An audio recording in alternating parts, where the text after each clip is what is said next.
It's Sunday morning, 7:21. Found this little drum thing by the tree.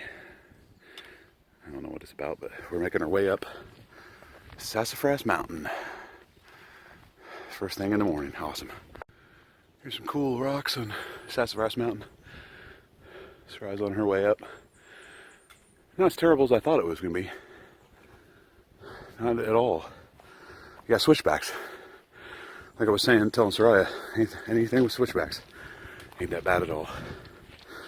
If you hikers want a real challenge, go to Beaufort Mountain and down by Bismarck, Missouri. That's a challenge.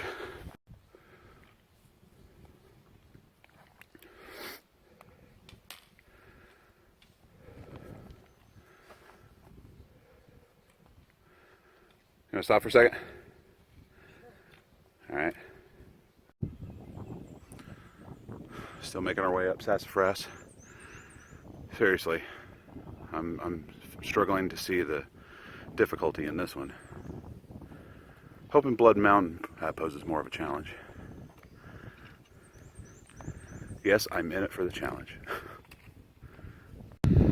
Nearly to the top of Sassafras now.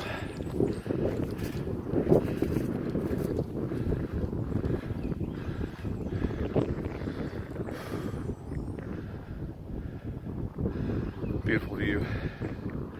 It'd be nice if it wasn't as foggy, but it's going to rain today, so there is that.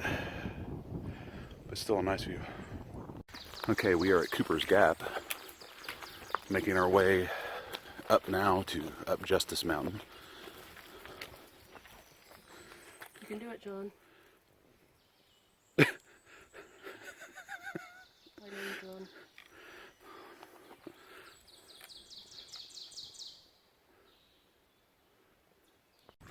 I may be egotistical, but I believe that message was for me.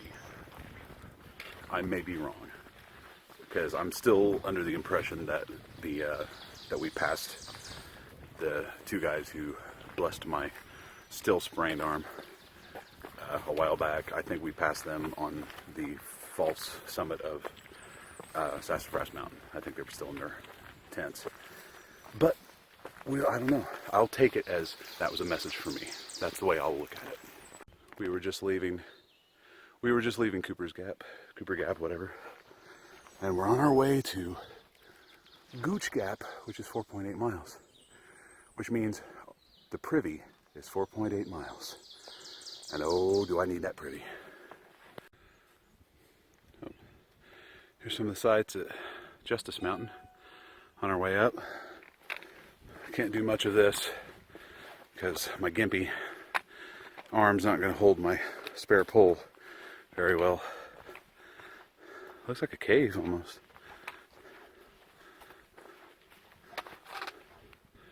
Yeah, somebody did stay down there.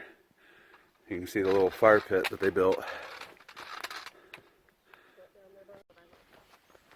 There's a little switchback at just after Justice Mountain. Well, a little bit after Justice Mountain. We're on our way to Justice Creek, which will be our first source of water today. And hopefully it's flowing so we can fill up all of our stuff, because although I don't know what the situation is going to be like on the rest of the trail, so I guess we'll have to see. Here we are at a little stream that we got to cross. This is on Gooch Mountain, and it's flowing pretty good.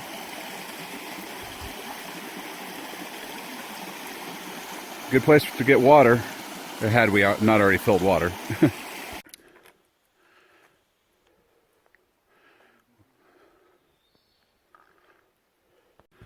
Okay, we're a little ways past the Gooch Gap now. We're making our way over to those mountains. Not sure what they are. We have the feeling the one in the background is Blood Mountain. We won't be getting there today if that's the case, but it looks pretty tall. We're about 2 miles out from Woody Gap. Just did a remarkable climb that we're still doing.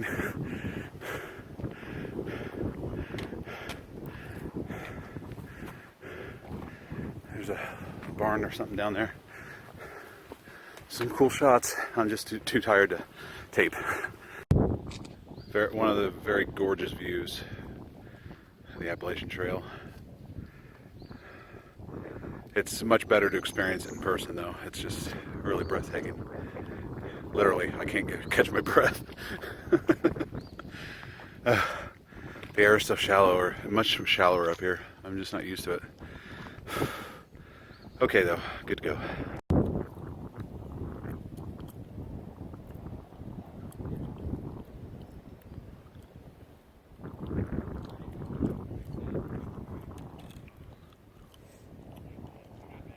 At long last, or I should say at long last, we reach Woody Gap. 4 miles from Gooch Gap. Pretty long 4 miles, let me tell you. Grueling 4 miles. It's not bad. I'm using my left arm. As you can see, this is the one that was sprained. It's feeling a little bit better. I can't put much pressure on what I'm doing. Like, I can't put my weight on it, but I can move the stick at least. So that's better. I don't have to keep it in the thing anymore, sling.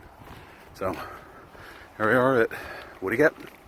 We're gonna chill here for a little bit, eat a little bit, and decide what we're gonna do. So later. Hiker feet. I think it's time for a fresh pair of socks. Yeah, that's pretty bad. Mine, however, are pristine clean. Look at that shit. What do you have? Because I'm wearing full-length socks. Oh, you know what it is? Full-length socks. No, my shoes have ventilation and holes in them. That's true. So the dirt and debris comes inside mine. But that also means that my feet, yes honey, but that means my feet get hotter than yours, which is clearly evident. I'm wearing, on this trip, I'm wearing merino wool socks. They're pretty moist now because I've been hot. This day two, today was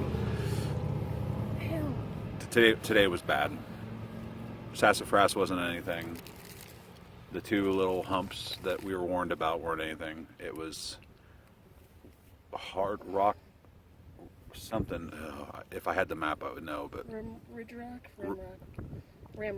Ramrock Mountain. Oh my God, was that brutal? That was the most brutal mountain that we've faced thus far in our entire hiking experience. It was brutal, very brutal. But we're gonna chill here for a little bit, although there's nowhere to camp. Unfortunately, no wonder everyone pushes on the Lance Creek because there's nowhere to camp here. So we're gonna figure out what to do. And I mean, it's only 2:30, so we got plenty of daylight left. It's just, do we have the energy left to make it to Lance Creek? I guess we'll find out. We're now entering the Blood Mountain Wilderness. Ho, ho, ho, ho, ho, ho. 9 miles of Blood Mountain. Are you serious? Oh, if... Oh, God. Oh. Why, is it not what you expected? Oh.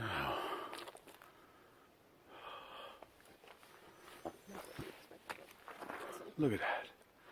No, it's actually perfect. Here we are. We left Woody Gap. Although we did find some camping there. We decided to just go ahead, give ourselves a shorter day. But looking at that makes me rethink.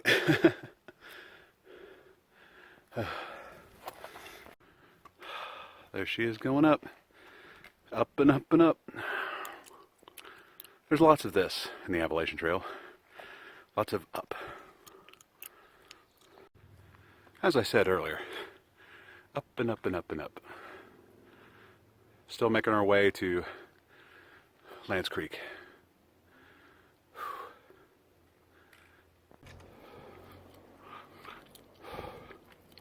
Yeah, my earphone was on, so must be my...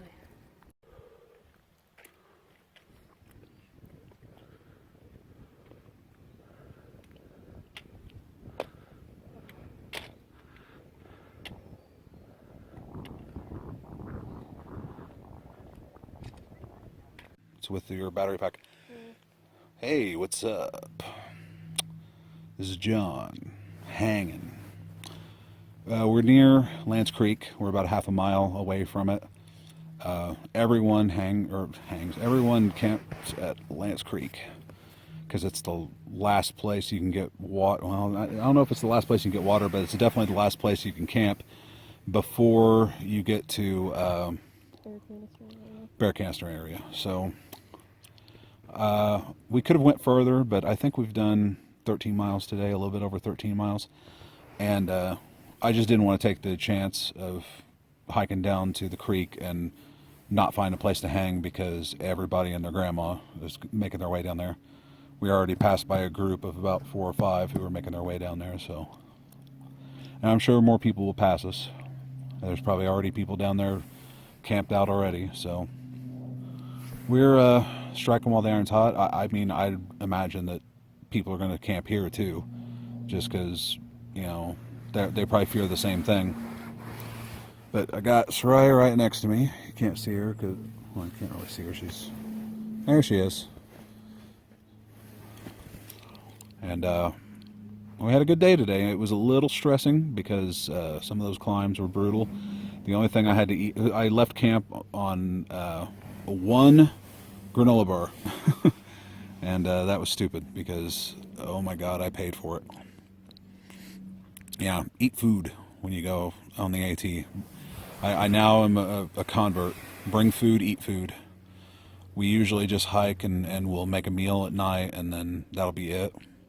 But now I can see the real case for, you know, eating lunch and things like that. Stopping to have like anything you can, even if it's easy, even if you have to break out your cookware, you know, do it because you need the energy for these mountains.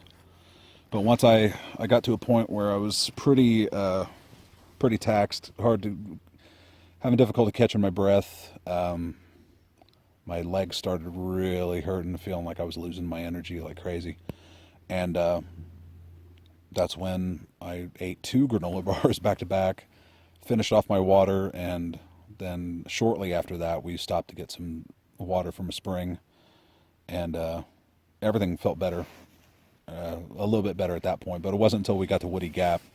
We took a pretty extended break there, took our shoes off, set a park, like a stone park bench, and just kind of hung out there for about half an hour, and that made things so much better. It felt really good.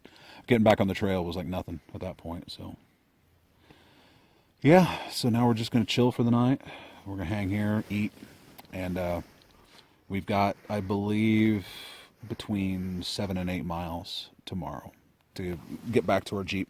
We're hoping to beat the rain, not knowing if that's going to happen or not. But since the forecast cleared up for today, I'm not even worried about putting a tarp up tonight because the rain wasn't supposed to hit until like 2 or 3 p.m. No, it was supposed to hit about 11 in the morning tomorrow.